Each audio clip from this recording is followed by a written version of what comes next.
Catus Maximus here. Since I like fans, I found this one at a Habitat for Humanity.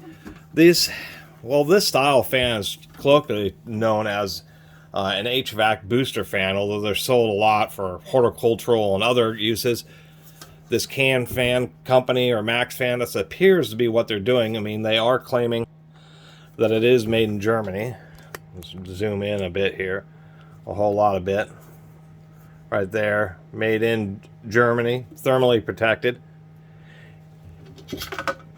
Now, but these are, once again, even though they're sold horticulturally, this company seems to retarget them for those uses, although these style fans, like this 10-inch fan, are HVAC booster fans.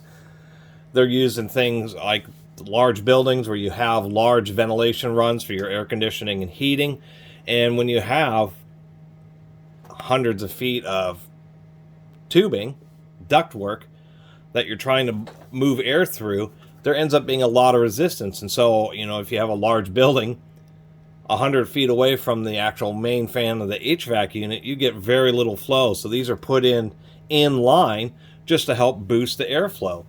These Max Fan brands, this one's like $250, rated at 1,000 CFM. I mean, I only paid, I think, $15 for it, and I said, why not, since it works pretty good.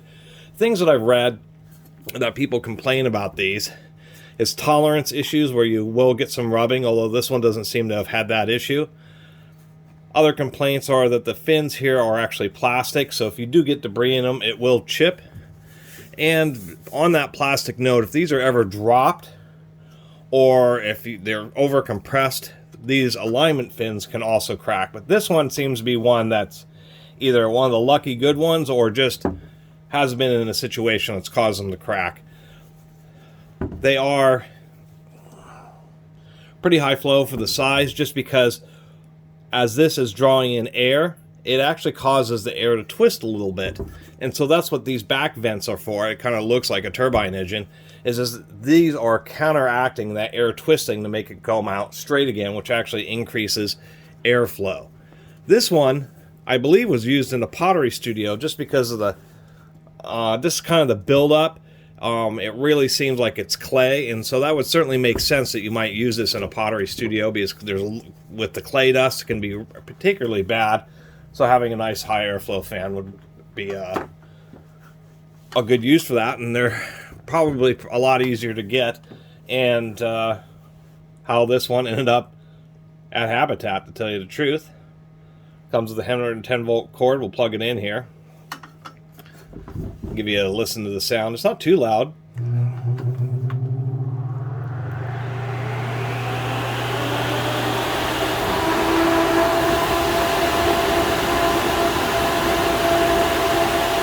See, it's really not that bad. You'll want to be careful. And actually pretty low vibration. And pretty solid air pressure. So anyway, I just wanted to make a little video about this Max Fan because, you know, I have periodically seen them, surprisingly enough, at like garage sales, and I'm sure I know what they were used for when I see one at a garage sale. But people always want a lot of money for them. Like one of this size, you know, at a garage sale, people would want like 80 or 100 bucks or something for it. And I'm not willing to pay that just for a fan that I'm going to use I probably won't use for a long time. And when I do use it, it'll be when I get a garage or something, and I can just use it as a ventilation fan when I'm doing soldering work or using, you know, cleaning chemicals or that type of stuff, just to do that basic duty, ventilation. And it's just simple because you just do a 10-inch round hole. You can just plug it in. Has a nice base on it. And there's only a few videos on YouTube about these, particularly the Can Fan brand Max fans, which generally seem to be okay, but they're not perfect, and that's the things you really want to look for if you ever get one of these, especially if you're buying one used or new. Particularly used, you want to really be able to inspect it, plug it in, see if it has too much vibration indicating an issue. You want to see if these blades are wobbling around, if there are any chips, cracking, and you'll want to take a really close look at all these fins here, because this is how the whole motor is mounted up. It has a whole series of screws that screw into each one of these fins, and that's where a lot of the cracking issues seem to happen, is right around those screw holes. Other than that, just as somebody who likes to collect computer fans and other various fans, it's just, that's kind of like what it is, just a big 10-inch Axial computer fan.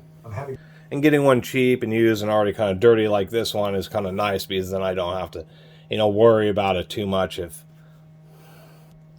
it fails or, you know, has some kind of other issue. Although you can replace the bearings in these.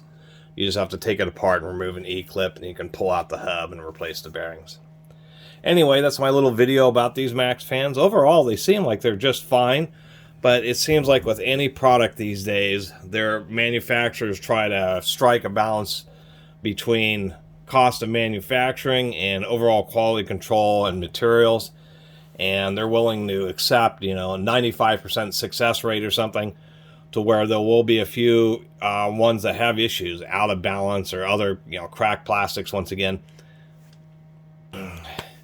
And that just seems unfortunate. You know, I would, you know, if I ran a company, I would strive for 100%, but maybe that's just unrealistic, and so you just deal with the fact that some of them may not be perfect, and I'm suspecting that's where a lot of the negative reviews that I've seen about these is just the fact that it's that 5% or less of them that just weren't up to par, where a vast majority of them people have no problems.